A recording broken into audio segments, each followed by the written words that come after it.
Okay, I'm still in my teacher's mode here. For anybody who was here last time, you see we have a seating plan. They're all in the same places. It's the only way I know who they are. My name's Murray Freeman. I'm the vice chair of ACOSS.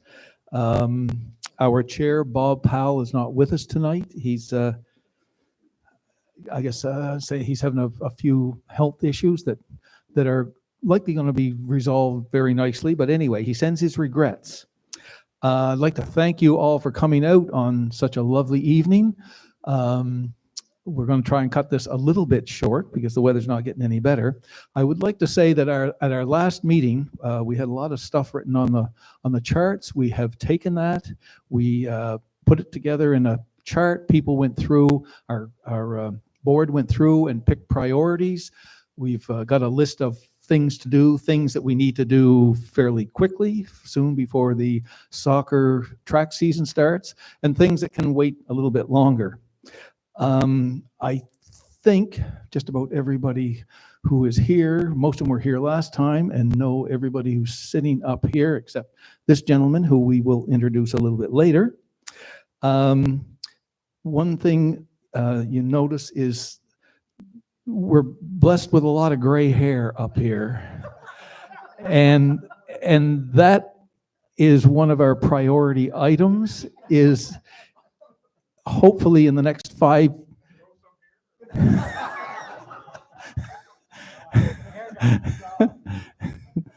oh my.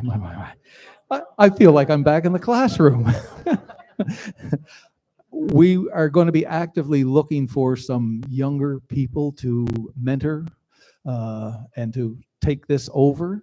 I think that was one of the things that the county council also observed when we first met with them, and they suggested that we were looking a little bit long in the tooth. So, you know, we're going to be approaching people to see what they can do for us. So ACOSS, Dick Campbell, Steve Campbell, Stuart Ascott, Lori Ems, this guy, Lynn Winter, Merle Lawton, Bill Hamilton, Nancy Price. I'd like to point out that we have West Paradise, Middleton, Upper Granville, Bridgetown East. Oh, Paradise. Okay, they moved the sign. The Annapolis County Outdoor Sports Society. We want county representation. We're looking for people outside of the area, the Bridgetown catchment area. So hopefully a little bit later, I'll be asking for some volunteers here. So ACOSS is a group of individuals who got together and looked at the sports hub and realized, we were told when somebody was here putting some lines down that a facility of this size usually has 2 full-time paid employees. Okay. So we decided, okay, this likely is not going to happen. So we formed this society, not-for-profit society, that we are going to, our mandate is to maintain, to manage, and promote the sports hub. We have a 5-year lease with the county of Annapolis. Annapolis County still owns that facility. And I was thinking about it a few days ago. I thought, okay, this is kind of like when you lease an apartment. Okay?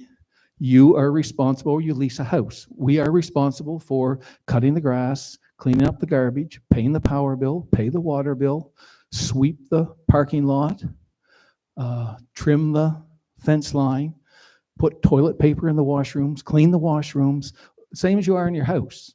Now, if the roof blows off the house, that's the landlord's problem. So if any major things happen, heaven forbid, it would be the county that would step up. So everything that happens is going to be $5,100. No, just kidding. Sorry. $5,000 is the cutoff when the county steps in. So we'll throw in the $1. We can organize this, but we can't do everything. So we need volunteers. And what that means is, if you are a person who would like to do some committee work, sit on the board, we'd love to hear from you. If you are what I will refer to as a happy helper, pick up the sticks in the spring, like opening your cabin, your summer cottage after winter. We're going to have to go up to the tennis club building, 3 accessible washrooms and the canteen. They all have to be cleaned and prepped. Or the other thing that we're going to be asking is, we're going to have, hopefully, we're going to have a lot of programs there in the summertime. It could be bocce balls, it could be yoga, it could be Pilates, it could be whatever. But we can provide the facility, and to some degree, we can provide the bocce balls, but it's going to take some champions. Somebody said, okay, I'm going to be up there Wednesday morning at 10 o'clock every Wednesday, and I'm going to get some people to go up and play bocce balls or something like that. We don't have the capacity to organize those things. We need somebody, which they have for like pickleball, they have for tennis, walking groups, something like that. So if there's something there that kind of is your interest, you want to start a walking group, you want to start an exercise group, you want to start Tai Chi in the park, we need the champions to do that. We can provide the facility, but we need the people who are going to kind of back that up. So with that being said, the good old sign-up sheet, think about this. At the end, we're going to have that here, and we ask for your name and email address. We'll get in touch with you. And like I said, even if it's something, I'm ready to come out on a Saturday and spend a couple hours cleaning up in the spring. We need help. We're not doing that, are we? Not doing all of it anyway. Okay. I don't think we need to go through. Everybody familiar with the facility and what is there? We have a picture up here. We can, everybody pretty well knows what's there.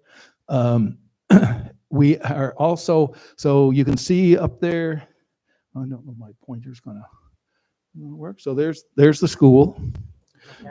Okay, yeah.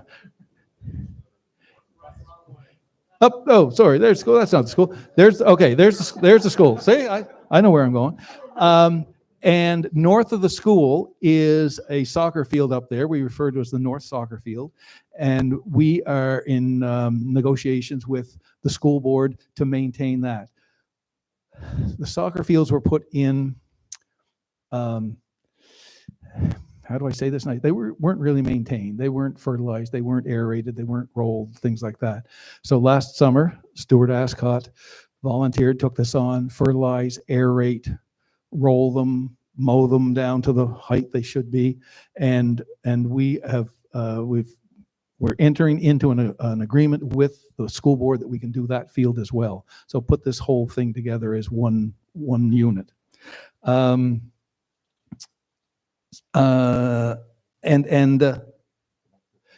So another thing, and we just put in an application. Nancy Price did a pile of work on it.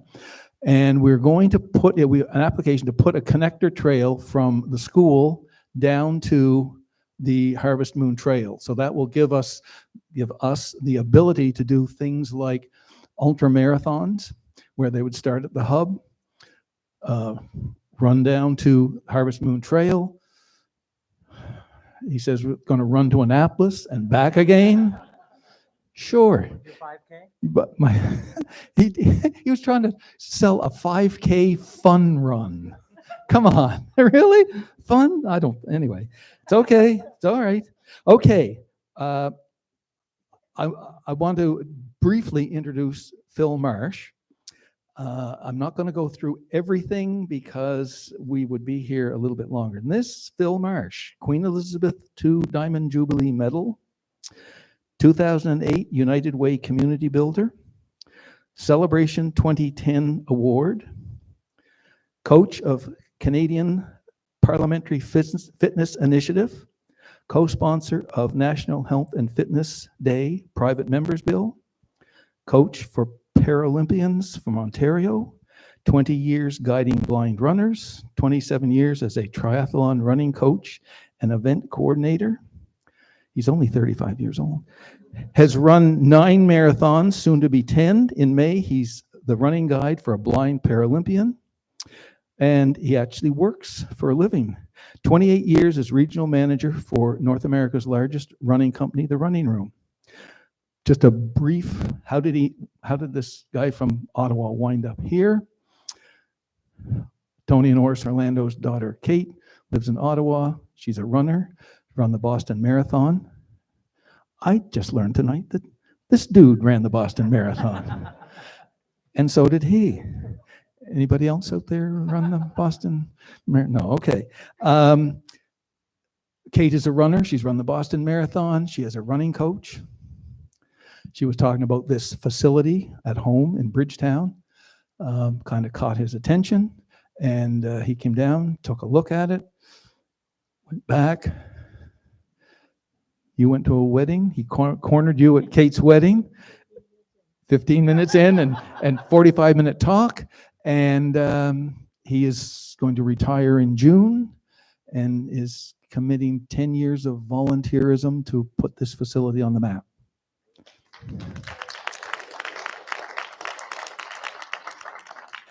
I'm going to hand it over to him, but he asked that the last thing I say is, go Leafs. Wow. He's right, but so thanks for the introduction and good to meet everybody, hopefully a little bit after as well.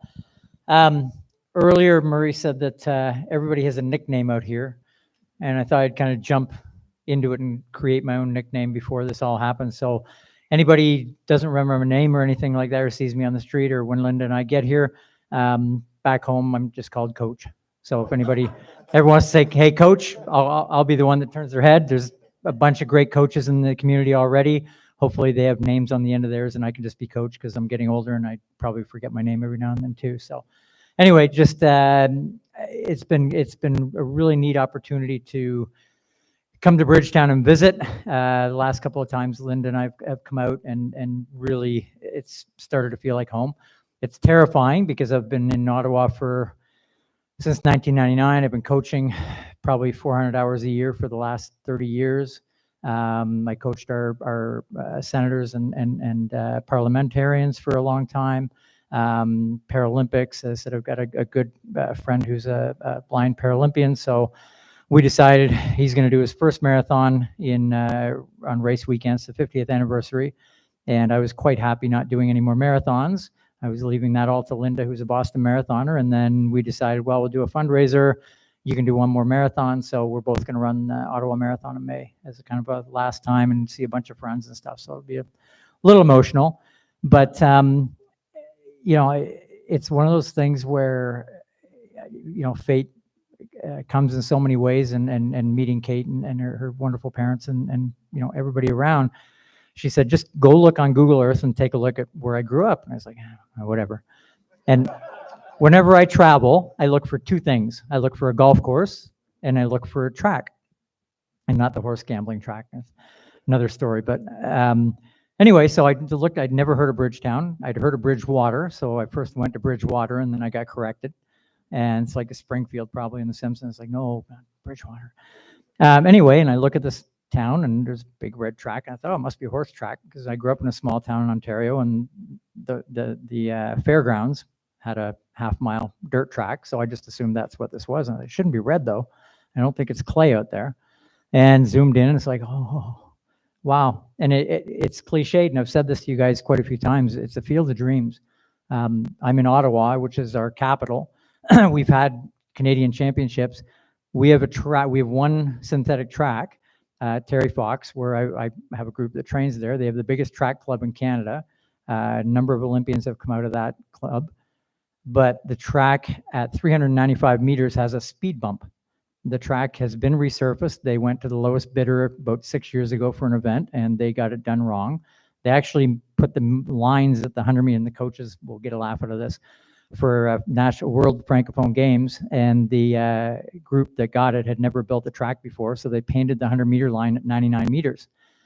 And the head coach at the time that was there was up in the timing booth, which is right at the finish line where they put the electric timing. And you look down, and until that point, the 100 meter line had always been right in the middle where the timing booth is. And he's up there 2 days before the meet, and imagine if that's where the finish line should be, and he's looking down going, and he's been coaching 50 years, and he went to one of the guys and says, okay, just take a look on what's going on out there. And they were like, yeah, the 100-meter, either the building's moved or the 100 meters wrong. And sure enough, they went out with the wheel, and it's 99 meters. This is 2 weeks before a world championship, world-class event. So anyway, so they had to go out and buy paint that color of the track. They had to paint over. They had to measure it, get an engineer or a surveyor in to actually certify it. Then they had to repaint a finish line. But this is a world-class event, but they didn't do it right. And then probably 2 years later, the long jump run-ups started to sink because they didn't put a liner underneath it properly, so it started to dislodge. Just all hell broke loose. And now there's a speed bump at 395 meters, and they held national championships there. And it was a huge embarrassment. And when I came out here, I literally, the Field of Dreams of baseball, I was just over. First thing I did when I drove into Bridgetown, I went and walked around the track, and I was like, this is just heaven. The mountains on the background, you get a river there.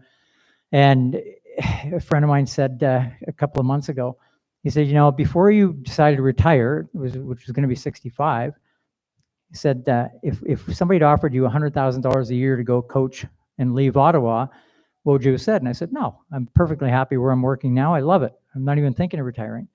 And he said, and so now you're going to go out and retire and volunteer full time to do something that you couldn't be paid enough to go do. And I said, you know what? You just got to go out and experience it. It's just such a beautiful community. It's such a beautiful place. I was so excited when Linda came up for the first time. It's just a real field of dreams. And I think it's from the people at the table, the opportunity for events and for kind of putting things on the map. I think we've got such an opportunity here to build something you can be proud of. Last meeting, Murray kind of, I think, hesitantly said, you know, when we'd had one of our first meetings, he said, it'd be really cool for us to be able to kind of get in the participation and National Health and Fitness Day and say, yeah, you know what, we want to be in the running to be recognized as Canada's healthiest, most active community. And we have a shot because there's 800-900 people in the community. But if we can have something happening at the hub every night, we can have something every day, we can have track practices, cross country, soccer, we can have races going, you know, ultra marathons, 5Ks, fun runs and walks, the fun runs. But walks, you know, Paralympics, I've been involved in Special Olympics for decades.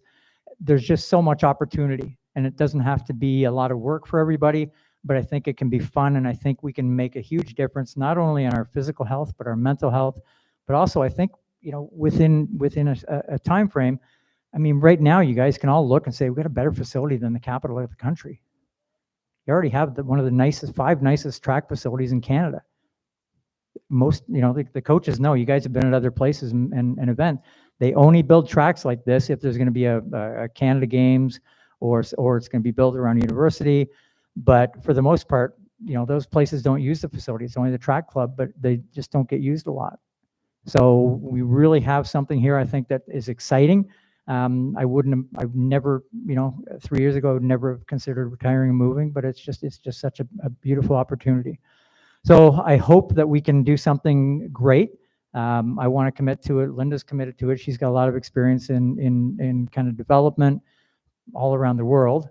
So I think, you know, with all the people and all the expertise here, I just hope we can kind of take your ideas and your passion and your pride in the community, and we can just kind of go from there and make it something that we have people driving 2 hours a day, 3 times a week, just to come here for something that's exciting and fun.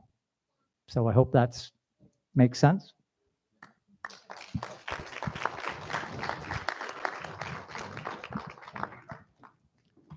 Now, the purpose of the meeting we had in February and this meeting is to find out what you folks want. We've got ideas, and we certainly picked up a lot of new ideas from the mid-February meeting that we had here. So we're hoping that you folks here tonight can give us some more ideas, some things that we're looking at. We're starting to put together a longer-term plan, capital plan, an operating maintenance plan. But we want to make sure that what we do is consistent with what you want.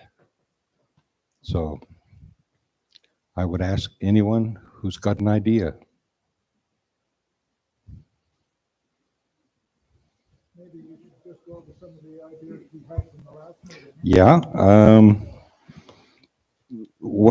Some of the things that we had from the last meeting, there was a question about putting rugby markings on the field, on the artificial field. Well, the artificial field won't take rugby.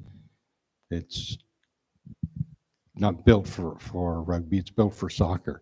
But the north field, what's commonly called the school pitch, that can be used for rugby, and we will mark it for rugby. We've put money in our longer term budget for goalposts for rugby. So, we haven't talked about buildings at all. We've got some ideas about buildings and storage facilities that we need, but there was an interesting point brought up at the last session about having a quiet room.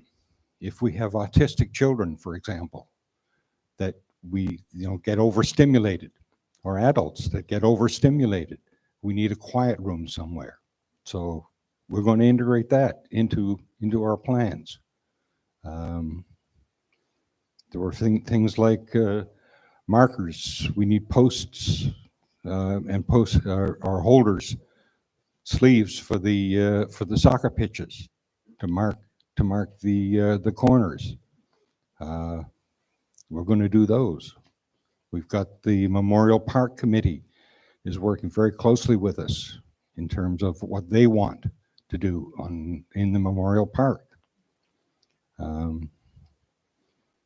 Communications is another issue. We need to come up with a communications plan so that we can keep you people advised of what we're doing and how we're doing and what we need. Yeah. Yeah, I've got a mic here. If you could speak in there, please say your name and then state your question. Dean Gurney, I'm one of the coaches with ACA. It's not something I think that we can do, but has there been conversation about accommodations? Because I think that's a tough one when you want to bring a Yeah. group and That has been an issue that has come up. The whole concept of a commercial benefit for the county. What we hope to do is in developing or redeveloping the web page for the hub is put a connection so people can link to accommodations, eating establishments, and that sort of thing. So we're looking at doing that. Mm-hmm. So can I throw this to the track coaches, because that's the people I know the best, or relate to the best. So if we can give a microphone to kind of any of these guys, I'm going to put you guys on the spot. So what, if you were going to say to us, okay, we have the facility, are we capable of bringing in Indigenous games? Are we capable of bringing in a military CISM games? Are we capable of bringing in a national Special Olympics? We're not going to be able to bring big tier events in because of accommodation until we figure that out, until we build our massive hotel, casino, diving facility, 5 years from now. But I would throw it back at you guys, because I don't know. Do we have the capacity from the coaching and the athletes to bring those games in? Do we have the support in the athletes to actually shine on that kind of stage? Or are those things that because I don't know. Those are kind of where we've been talking of kind of bringing those kind of events in, because sometimes there is federal money from those things that can then feed the track clubs. Canadian Legion Championships, probably not, but a provincial Legion Championships, can we bill it athletes? Is there enough room for people to bill it? Do we still do that? I think all those things are on the table, but from the coaches, if you guys were, which you are right now, free to say, okay, well, we'd like to do this with a facility. What would you guys want to do? What would you want to see develop out of this facility in the next 5 years? Yeah. So talking about volunteers, So it's a pretty grassroots club. It's pretty small. We started to get, it started to grow, and then COVID hit. We actually had a pretty big group during COVID because we were the only things that could happen during COVID outside. I think it was in October, November, we were running track practices outside. But, to be honest, it's kind of waned off a little bit. It's a smaller group, but it's a dedicated group. And we think that once school track gets going again and we have a few years under our belt, we think that, there will be some people coming back. But with the athletes come the need for volunteers to run a meet. I'm originally from Winnipeg, and it's half of the season is an indoor track season, and there are a number of different clubs. So there's a number of different volunteers. A lot of parents are officials and that sort of thing. We just don't have that capacity around here. Bringing a lot of the officials from Halifax, it's still a bit of a drive to get them out here, right? So I think the other thing that the facility needs is some sort of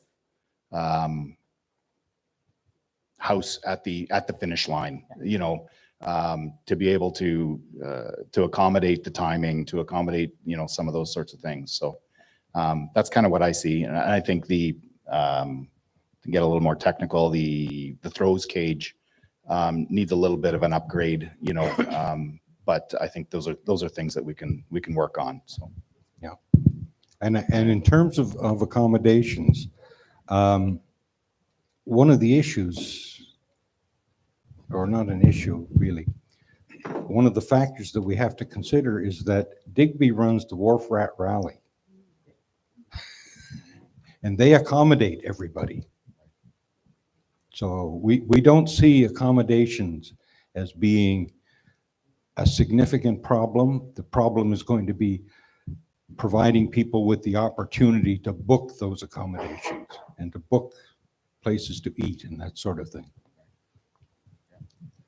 One of the other questions that came up at the last meeting was fees. How much are we going to charge people? What we have decided to do is that for this year, certainly, because we have no idea how much it's going to cost to run this place. So for this year, we're using the county's fee structure. So there are things like youth soccer is free. If you want to use the big artificial field and the lights, you're going to pay for it. But with the structure, the fee structure that is on the county website right now is the one that we will use this year.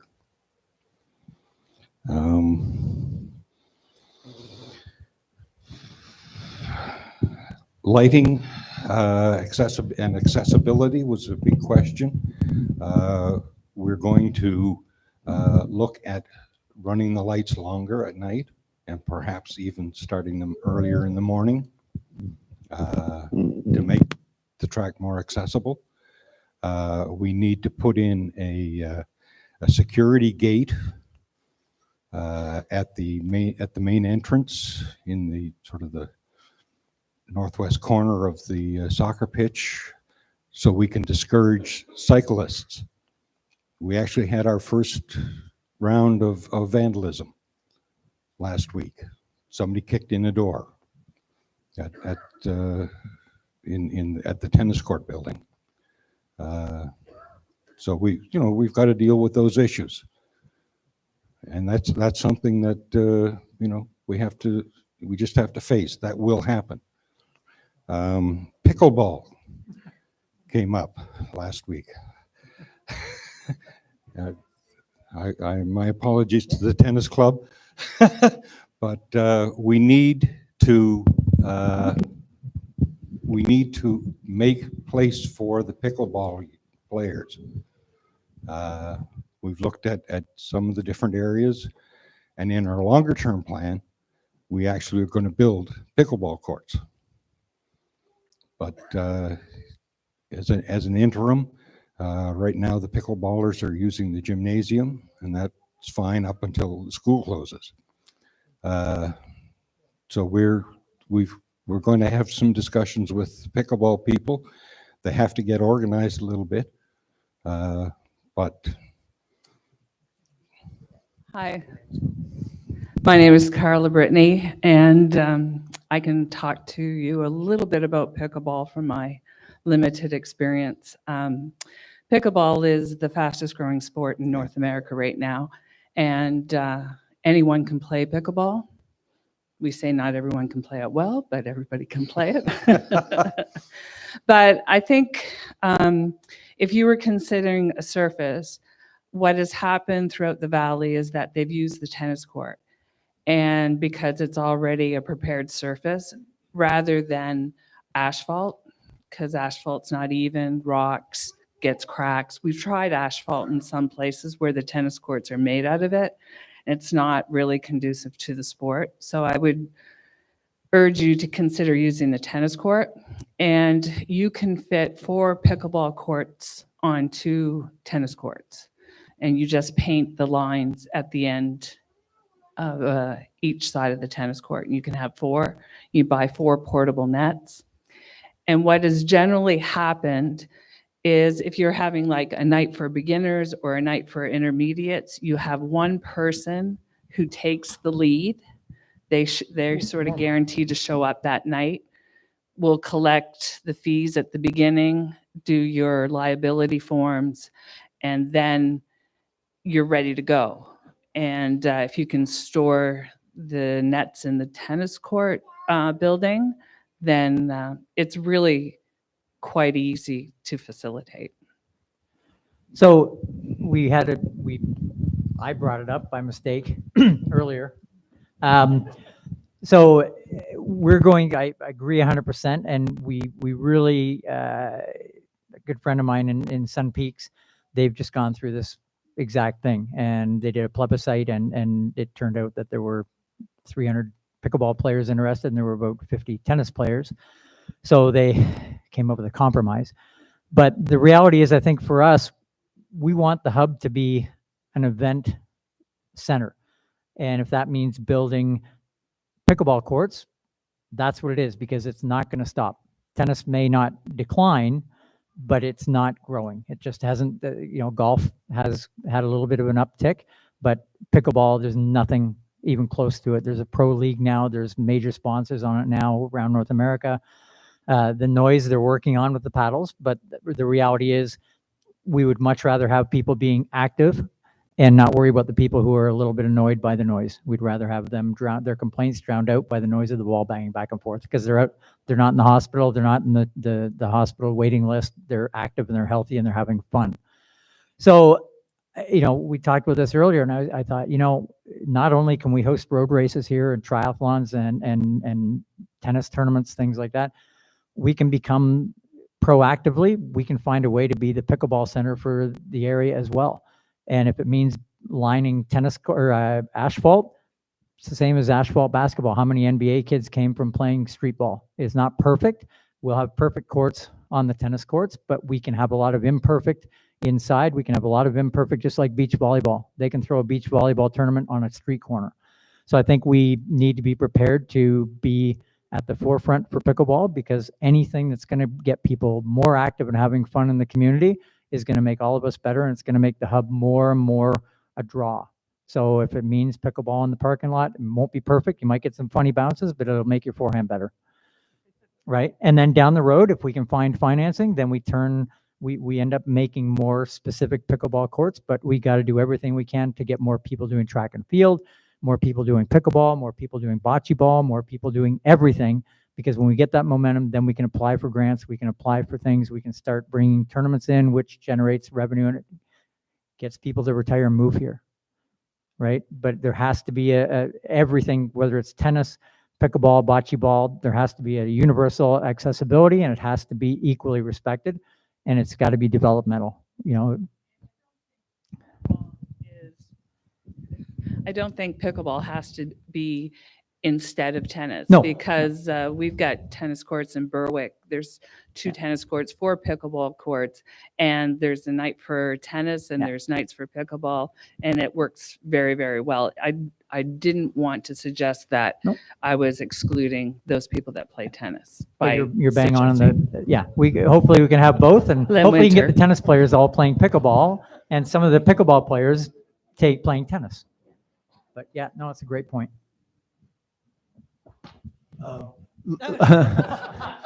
Somebody from Annapolis who can't be here got in touch with me earlier, a pickleball player, and said not really feasible for them to drive 20 miles to walk around the track 3 times, but they'd really love to have some of their pickleball people come up on some sort of a little mini tournament or whatever, play against other people. So it's already the potential to be a draw to bring some people in, and hopefully it's at 10:30 to 11:45, and they go to the Aroma Mocha Cafe and have a, anyway, yeah, you get it. So, and just quickly back to the events, I think probably whether it's track or anything else, a lot of the road racers and runners that I've talked to said they're more than willing to travel for an event from Halifax same day. So if we make races at like 9:30 or 10:30 in the morning, it doesn't get as hot here as it does in Ottawa, for example. There's a lot of people that said we'll pack a car up for the Harvest. Where was the Harvest Marathon? Yeah, and I saw people in the airport when I was down last time. There was probably a dozen people at the race shirts at the airport that had flown in for the Harvest Marathon. But there were a lot of people that go from Halifax for the day, they carpool. So I think for us, if we can do 1-day track and field meets, if we can do 1-day pickleball tournaments, if we can do 1-day things like that we don't need accommodation, some will stay, but definitely we can work with the businesses and the food trucks and everything else, but we can become initially that center for events. And then when they grow and blossom, then we can start looking at maybe even building them at the military base or things like that. We need to find those options. So we're still looking for ideas.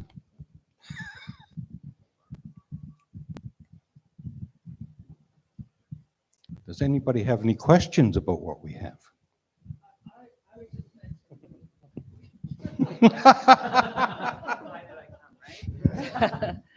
Jeff needs the exercise. Yeah. There was a mention of having some type of building at the finish line. And I know that in Middleton, there's a pavilion with open sides. Well, yeah, pretty all open sides. And they do yoga and other activities within that facility. So that, I know you can do yoga on the grass or, whatever, but that might be nice for, to be, used for other things, whether it's rented it out for family gatherings or picnics or something like that. I think it's a really good idea. Yeah, I live in Middleton, so I know the Rotary Park well. So for the track guys, and On mic, please. not Mike, it's Phil. God. How quickly they forget. We had this conversation a couple of times about it. So my feeling about the finish line structure is that we need a finish line structure.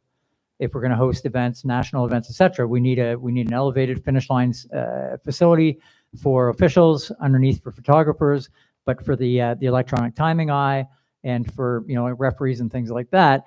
There's a second school of thought with more of a multi-use, like a football stadium type facility, and then using a temporary structure for timing, and that would be a multi-use kind of facility, building in the middle at the 50-yard line, and then bleachers on either side, and then some kind of structure there. So I again, that's going to be public input because we're all probably going to be on 2 different pages on this. I still am kind of more in the finish line camp, but if we're only going to have 1 or 2 or 3 events a year, it probably makes more sense to have a kind of more multi-use building in the middle for storage, for coaches meetings, for maybe yoga or something like that. So there is a building going to be built, but we're going to need consultation because again, it's going to have to be a compromise that works for the community, not just for the guy who loves track and field and has 3 other people who agree with him, and then and then we bully our way through, and we can try, but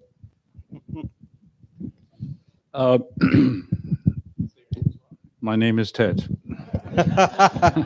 Ted Eggenberg. When last time we were here, I brought up the idea of bleachers. So obviously, we're talking about major events, and with lots of athletes coming, well, there's also lots of spectators. So as we need accommodation, we also need facilities in order to accommodate the people to watch the events that are going on. So have you had any discussion or any further discussion regarding that? Yes. Two perspectives. One is bleachers for the athletes. So when you get soccer teams playing, they need benches to sit on. So we've budgeted for those. The viewers bleachers, I woke up this morning and realized that they weren't on the list, along with the soccer or the rugby goalposts. But anyway, they're on the list now. But that's, that's down the road.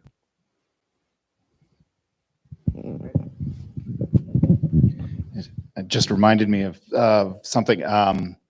When you're at a track meet and you're watching at this track, there's often standing along the fence, leaning on the fence. Fence hurts the arms horribly.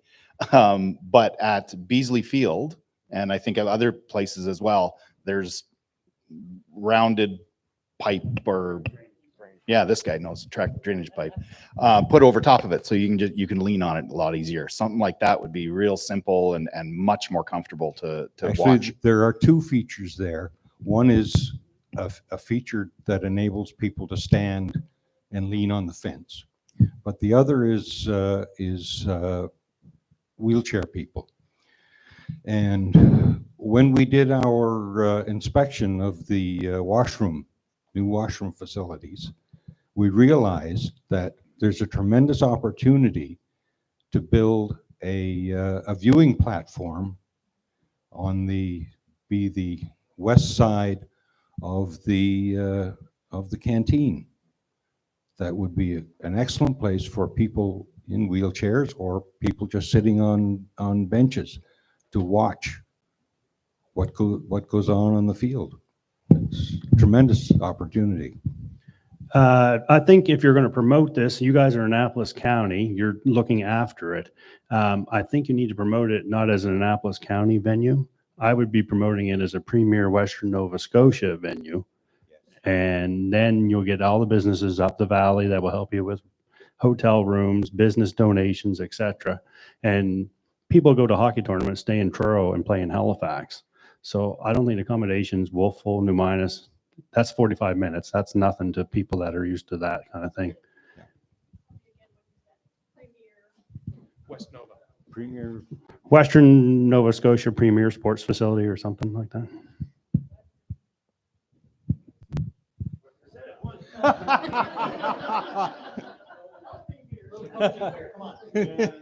You can work on that as a group.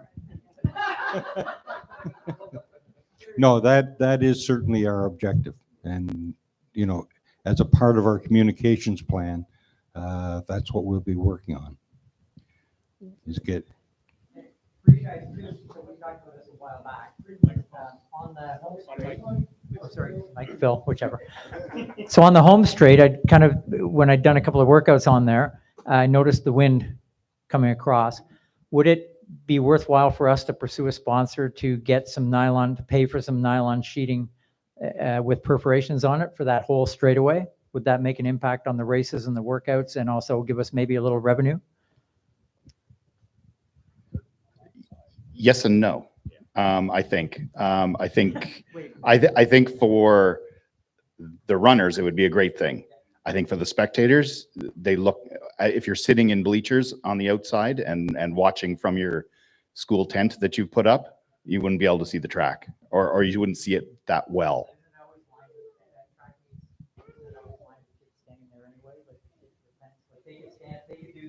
Yeah, I hear what you're saying. It's possible. Yeah. It's possible. The one thing we have integrated into our budget is a wind fence along the west side of the tennis courts. That I don't know how much wind affects runners. But I know that wind affects tennis players. Yeah, when I was growing up, it was always coming around the 200 corner. You'd hit the wall there. Yeah. Say your name as well. My name is Brent. I'm thinking of the bleachers, and I'm thinking about spectators. Most track meets and activities are later on in the afternoon. I would think it would be very appreciated by most of the spectators if they were sitting with the back to the sun. So if you're considering in the future of having bleachers, put them on the west side of the facility. Yeah. Thank That's a you. Good idea. Thank you.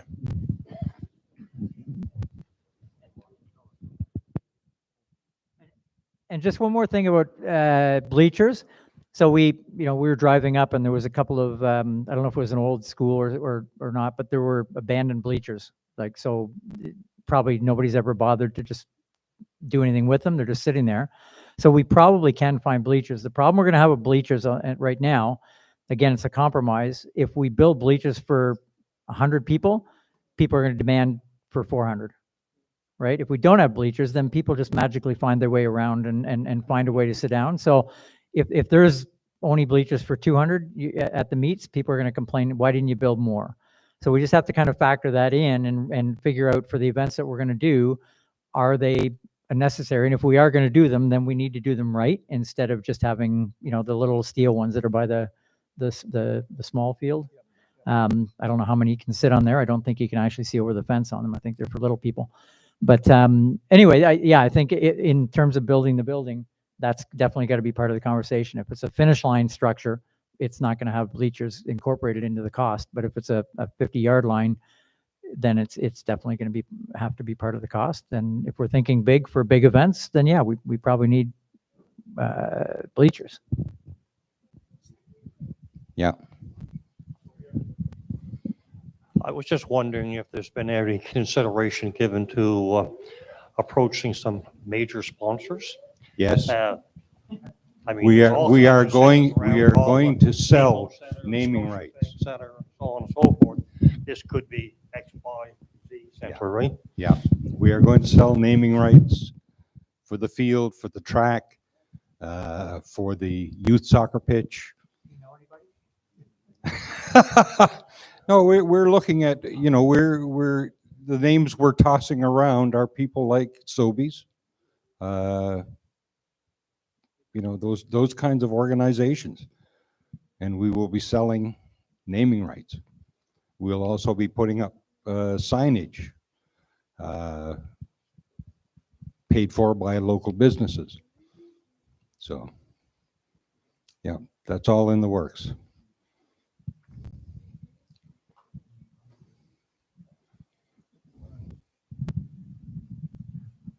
I have a list here. We have this is a big job. This is a huge job. And I've created a list. I've thought 4 or 5 things that we really need to do, like between now and when track starts and soccer. I'm up to 23, and it's things as simple as we've got to order toilet paper. We've got to order soap for the washrooms. We've got to, the canteen is just an empty, there's counter, there's double sink, there's a single sink, there is a paper dispenser and a soap dispenser. There's no refrigerator, there's no barbecue, there's no microwave oven, there's no pots and pans and dishcloths and tongs for turn. So we have a huge number of things that we've got to do. All these things are important that you're saying, and this building is super important, and we want to get it right. We don't want to, jump into this, but we have to come back to each group and say, we're not going to guarantee you're going to get it, but what's on your wish list? You want bleachers? We got bleachers down there. You want a coach's room. You want accessible washroom. You want storage facilities. You want these things. We'll take them all down and cost them out find out what we have for money, and then we got to work it out. So the building, I think the building is likely, honestly, 2025. But like I said, we want to do it right. We don't want to screw this thing up. But we want to build what the people want and the people are going to use.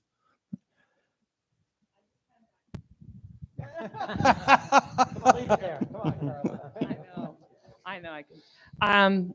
I just heard you talk about things that need to be done, and I don't know what the relationship is with schools, but I do know that there are courses in school which have a service learning component to it.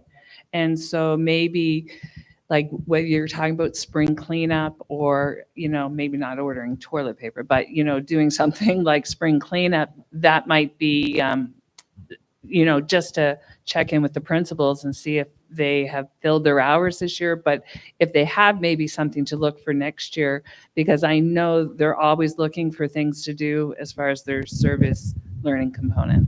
Yeah, part of what our discussions have been so far. Certainly with the school, we've had excellent cooperation from the school. They are prepared to talk to us about using their facilities, not just the soccer pitch, which we're maintaining for them, but also the gym. And we'll talk to them about off-season use of the gym. Part of what we're also talking about, and this gets back to the issue of vandalism. We need to create a sense of pride in the facility on the part of the students in that school.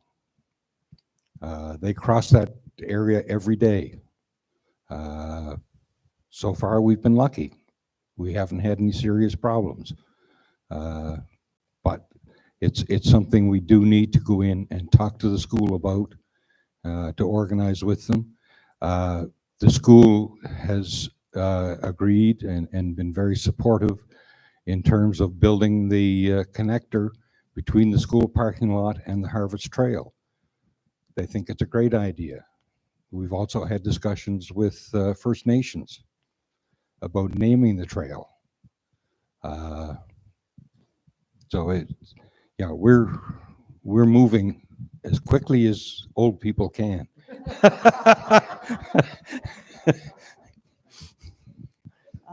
My name is Oris Orlando, and you're talking about the school. But we have a school in Middleton, Annapolis, and Lawrencetown. And to create that sense, not just of pride, but of ownership. And if you get students from all of those schools taking part in cleanup or helping with a junior track event or something like that, it gives them a sense of ownership, which hopefully would cut down on vandalism, but it also gives them something tangible to do to become part of a community. Yes. And that's what's lacking a lot. Yeah, right we're now. we're looking at ways to communicate with all of the education facilities in the county. In fact, we're going outside the county. We're also talking to Kings County. Why not? Maybe we'll even get to Digby County, but no, it's Annapolis County first. That's what we're dealing with, and we'll try and build through our communications with all of the schools. So not being here in Ontario, there's mandatory volunteer hours for the kids. So I think it's 40 hours a year of volunteer mandatory work. So when it first happened, they were very upset at the government, and they were like, well, this is unacceptable. You're forcing our kids. This is parents coming up and saying, well, this is, they're not, paid to do this, da, da, da. But what I noticed was, so we organize a lot of like Ottawa Race Weekend needs 1,500 volunteers to do the race weekend, but it also used to have 48,000 participants. So it was a world size event, but it has, like a lot of other events, it can't survive without volunteers. And the funny thing I noticed the first couple of years when I started, kind of getting the student hours, parents were like, oh, okay, just here, take the kids. And the kids were like, oh my God, terrible. They just were miserable. And then a couple of years later, I'd start seeing the kids kind of as they get older, I'd be like, oh, you're here back here again. Do I need to sign your sheet? No, actually, you know what? I'm in university now. It's like, well, what are you doing here? You know what? It was Special Olympics for sure. And a couple of road races, like Run for the Cure for breast cancer. And I really started to notice a cycle of like 4 or 5 years where these kids went from have to do this to, wow, I'm so glad that I had to do that, because I saw all these amazing things and I got experience in it. And they ended up coming out and volunteering because they had to do it in those hours. So I don't know what the hours are here. Is there mandatory? No. So it might be something to lobby for. But to get the kids involved in those things and excited about it, you can see them become the volunteers of the future because they had to do it. And I really, in Ontario, it's been a massive success for a lot of events that otherwise wouldn't survive. Yes, just one more thing. I don't know if this has been considered or not. You would be registered as a nonprofit society. Have you thought of or pursued becoming getting a charitable status? No, the community fund and the Bridgetown Community Fund has charitable status. And so we're going to focus on them right now in terms of being able to issue tax receipts for people. Yeah. No, and we've been told through the grapevine that the Bridgetown Community Fund is very, very optimistic about their relationship with the hub. Hi. You're on. Okay. I'm Steve Clayton. Before Nancy gets the paper filled up there, and talking with Mr. Marash here when I got here, he's a good guy. He's a Leaf fan. I'm wondering if she would save a space there for Leafs pre-training.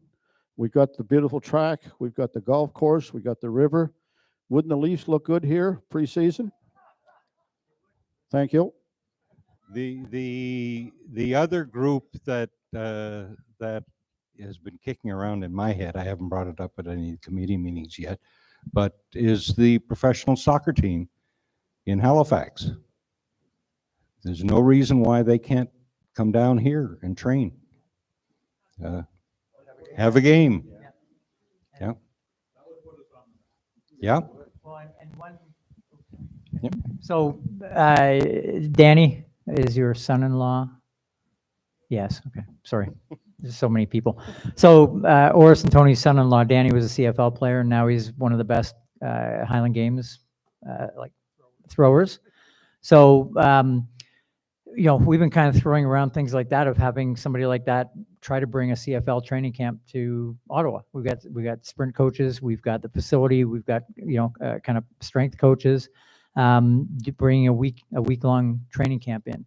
I coached the Canadian Olympic baseball team in '84, our first baseball team, and coached some power and speed with them. And for a lot of those, kind of the lower tier sports, and didn't mean that about CFL, but some of the smaller sports would probably love the attention of a small town to come in and do kind of something like that. But it's media friendly, and I think any of those things that we can bring in, our Olympic, our national track and field coach, Glenroy Gilbert, who's an Olympic gold medalist, has already said he'd love to come out and do a weekend coaching camp and coaching clinic. And Sue Holloway, who's our first Olympian, summer Olympian, and now is a big dragon boat coach, she said she loves the East Coast. She said, yep, give me, once you're out, let me know. I'll come out and we'll do a dragon boat and a kind of a talk about women's sports and women athletes. One of my friends, Pierre LaFontaine, is the head coach of Chinese swimming team now. There's a long story behind that, but he's also said, yeah, I'd love to come out for a weekend and do a swim camp. So there's a lot of people that we can bring in, and especially somebody like Danny, who's bigger than life physically, but also is in the community. Jenna Martin, who is an Olympian, her husband is a former NFL player, I believe, but he does event management and kind of strength camps and things like that. be perfect to try to get her back here for a weekend to do a kind of show the young girls, hey, this you know, this kid came from Bridgetown and became an Olympian, you know, in Smith Falls in Ottawa, Brooke Henderson, you know, and Mike Weir came from I played his old golf course. It's a community smaller than here. So these are success stories that come from little girls going out and being treated equally on the golf course. And track and field, a girl like Jenna can all of a sudden on a dirt track become an Olympian, become one of the best in the world. We've got Boston marathoners here. We've got, you know, every community. They don't have to be Olympians, but if we focus on building great human beings and good athletes, out of that, we end up being a better community. But then from that, every now and then you're going to get a couple that rise to the top, and that brings the whole community together.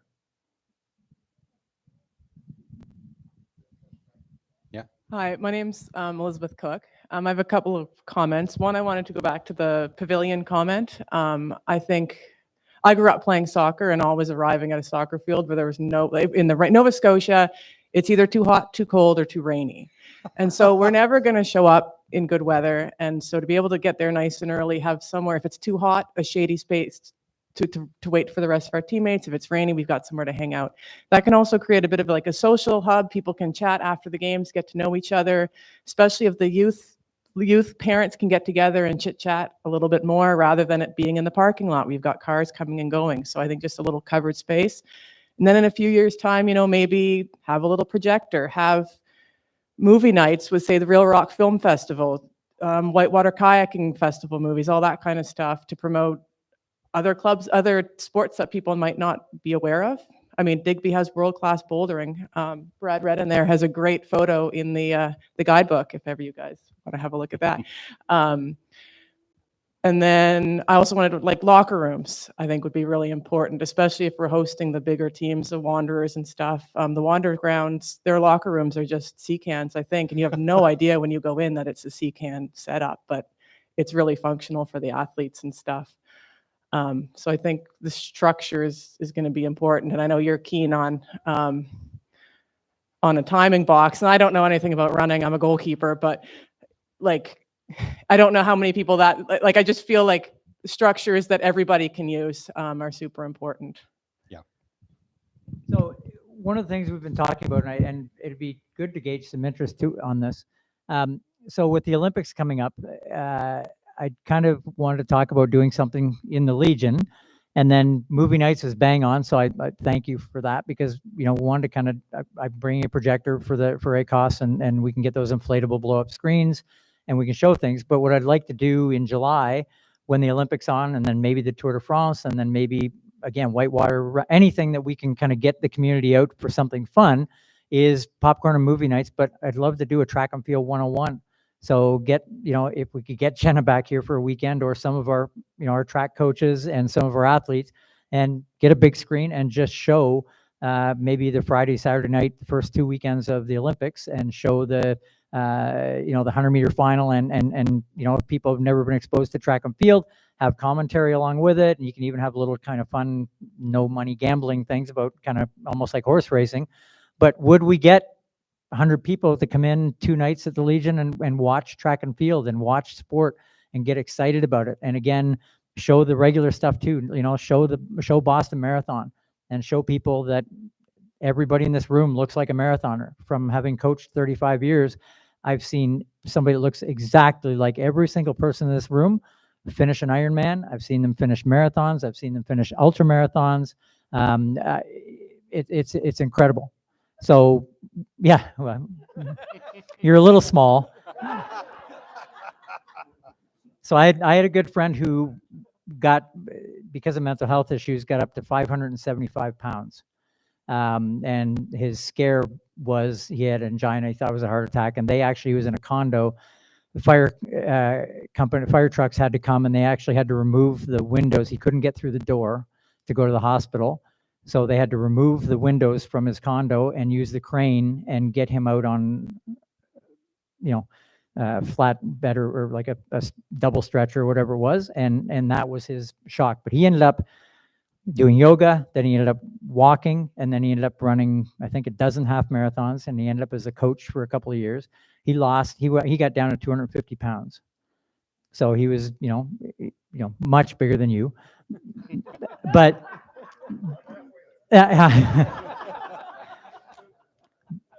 but again, if we show those kind of, if we show, those who have been at marathons, I mean, you've watched Kate finish.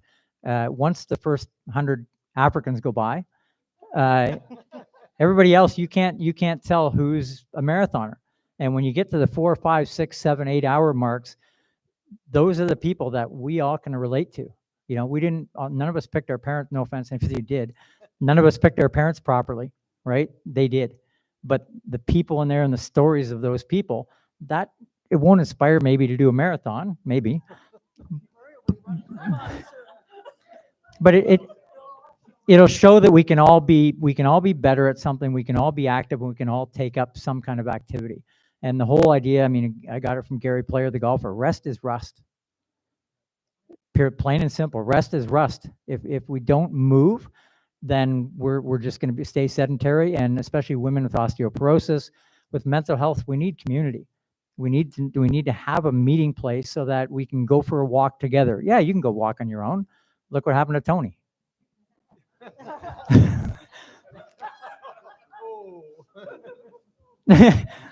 He's all better now. Yeah, he's probably. But we can all go walk alone. We can all go run alone. We can all go for a bike ride on our own. We all say, okay, I'm going to do that sometime. But if we've got a buddy or two buddies to say, hey, I'm coming by at 9 o'clock, we're going to meet at the coffee shop, and then we're going to go walk a kilometer, and then we're going to have a coffee, we'll do it. But we have to find those champions, but we have to make it available, and we have to show everybody in the surrounding communities it's worthwhile to come into town to do this. It's worthwhile to come in and do yoga for free. It's worthwhile to come in and learn how to fix your bike chain. It's worthwhile to come in and learn how to ride your bike properly. It's those little things. A lot of people don't know how to ride a bike, but we have cycling people in town now. We can sit down and have a clinic there where we take them out into the trail and show them how to ride without being scared, right? New Canadians are the highest percentage of people that drown in Canada. We need to get Red Cross, somebody that's Red Cross certified here, and make it encouraging for any new Canadians we have here. We say, you know what, we're doing lessons for you. It's not going to be intimidating. We just want to make sure that you're safe. There's all those things that we can do to make the community safer and more healthy, but also fun, and make it a completely inclusive.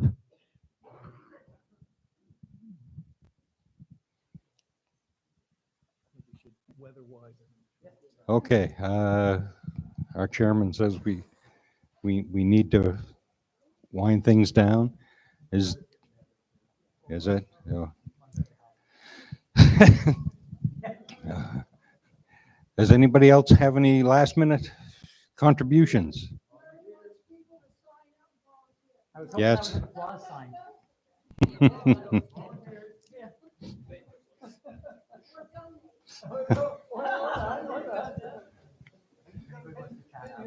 Yeah. There's coffee and tea and sweets. Yeah.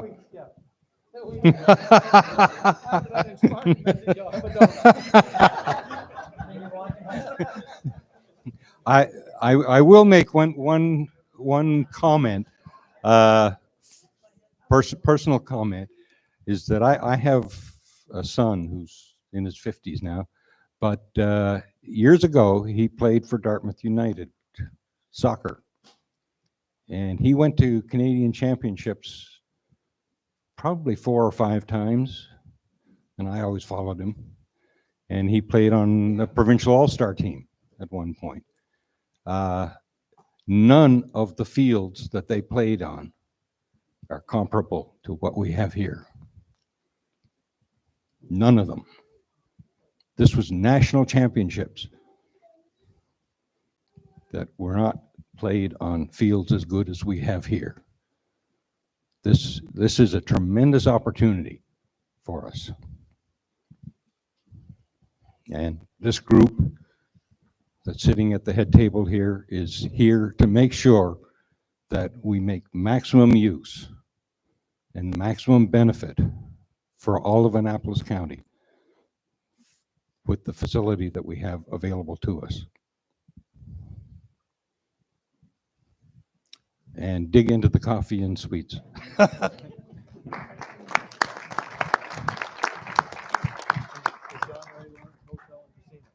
Yeah,